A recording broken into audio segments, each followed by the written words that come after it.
Hey guys, welcome back to our urban homestead. My name is Chelsea and we are in the pantry.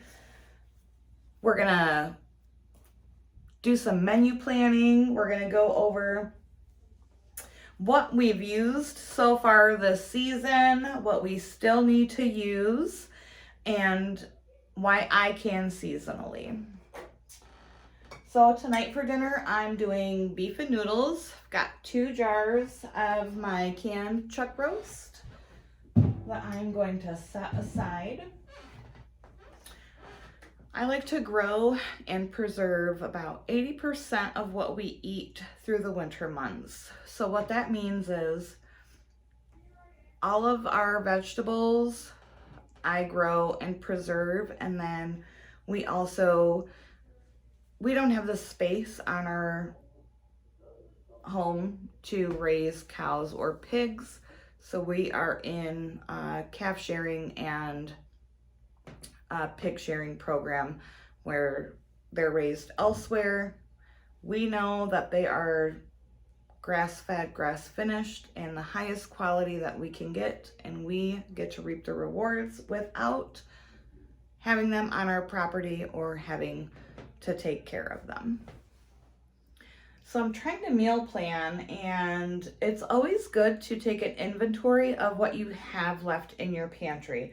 I like to do this about once a month, just so I have an idea of what's going on, what needs to get used, what we're not using enough of.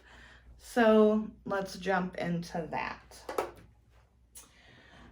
I have 3 quarts, so that would be 12 venison patties. These will definitely be going on the menu this week. They are so good. The way I like to do mine is season the venison and then do onion patty, onion patty, onion patty. So I'll be using 2 quarts of the 3 that I have sometime this week. I also have only 2 quarts after our 2 quarts tonight of canned beef. And then I have 2 quarts of venison chunks that will get used for stew or what have you. Pork. Canned pork is so delicious. I have 5 of these, and tacos were going to be on the menu this week. So instead of ground beef tacos, I'm going to do pork carnitas. I have quite a few soups.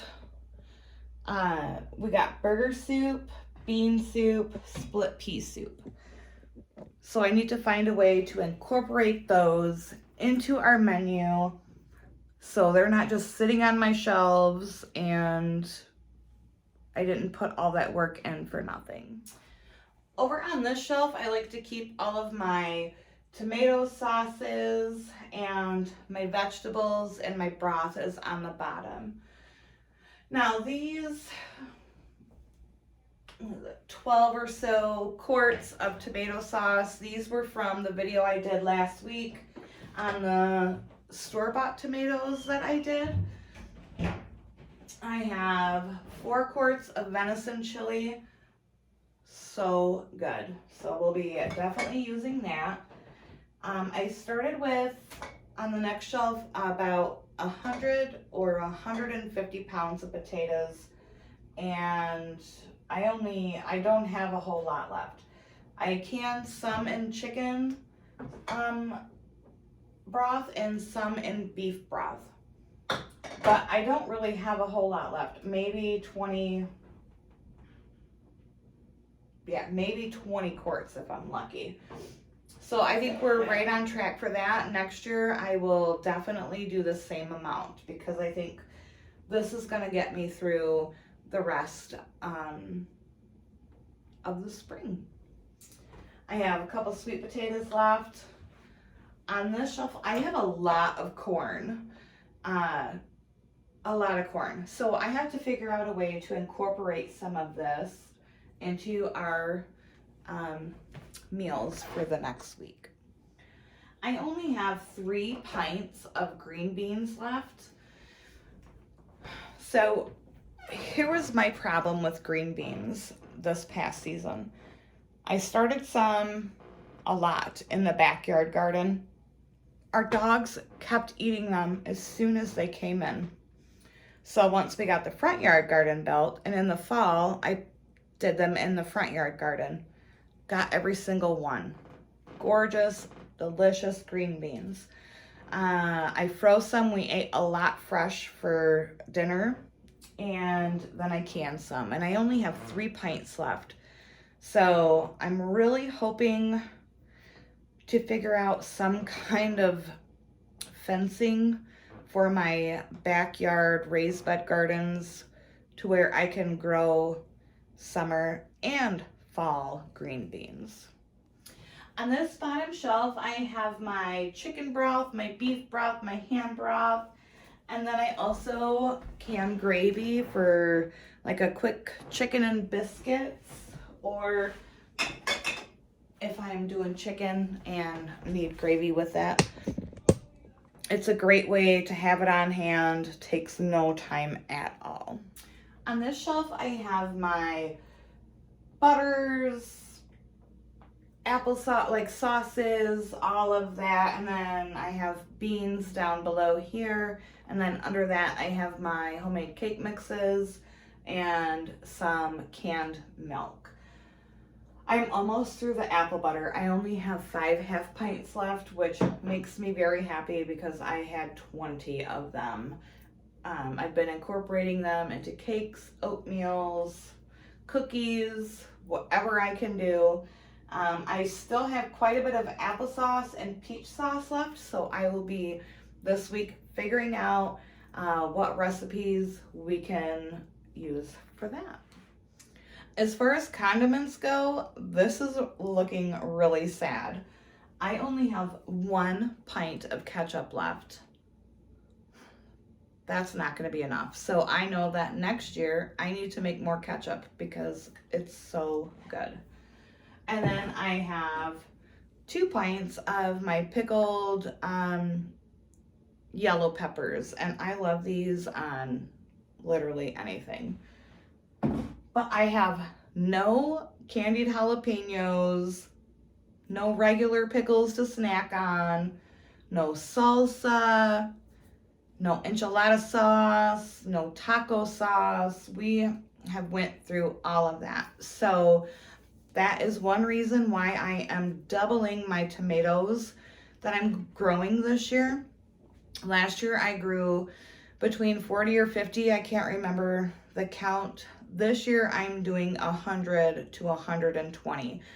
That way I have enough to get us through. Now I want to talk to you about some prepared meals that I do.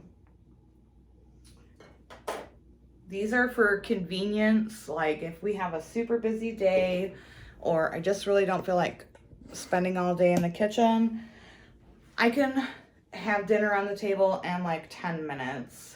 And it's still all homegrown, home cooked. You know what's in it.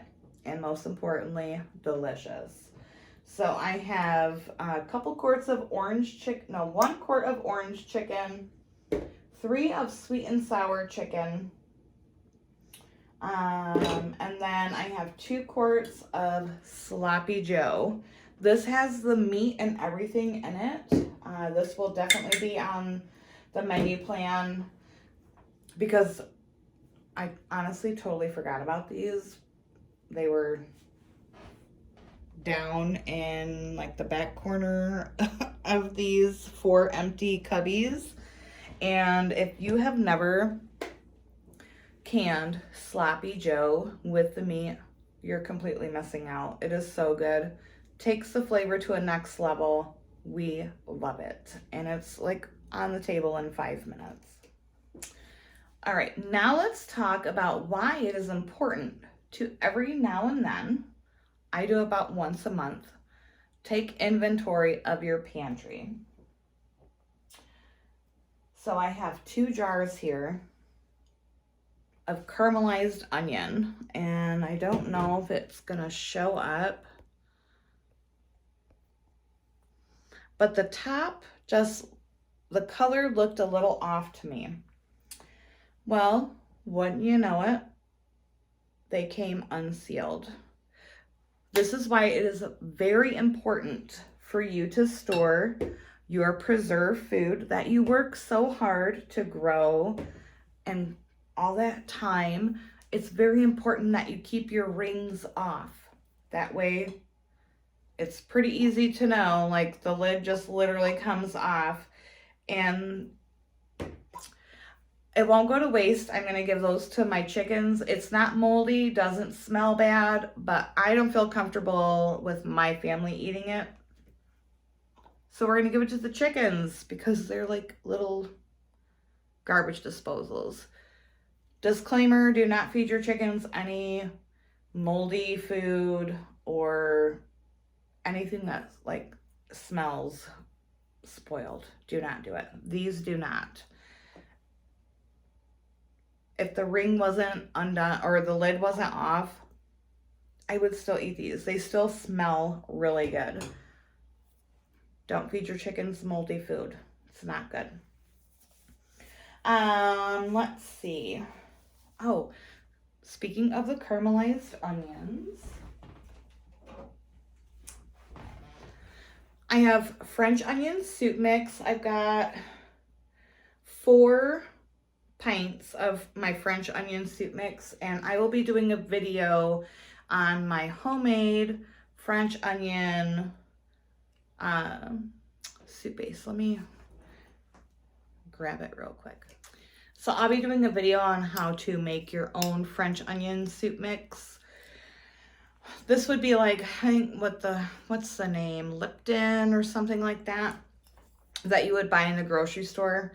You can totally make this by yourself. You do not have to buy it. And especially if you're someone like me who cans and preserves all kinds of things, this will be right up your alley. So stay tuned. I have a bunch of water glassed eggs that I need to get through. Our hens are starting to lay regularly again. They're picking up production.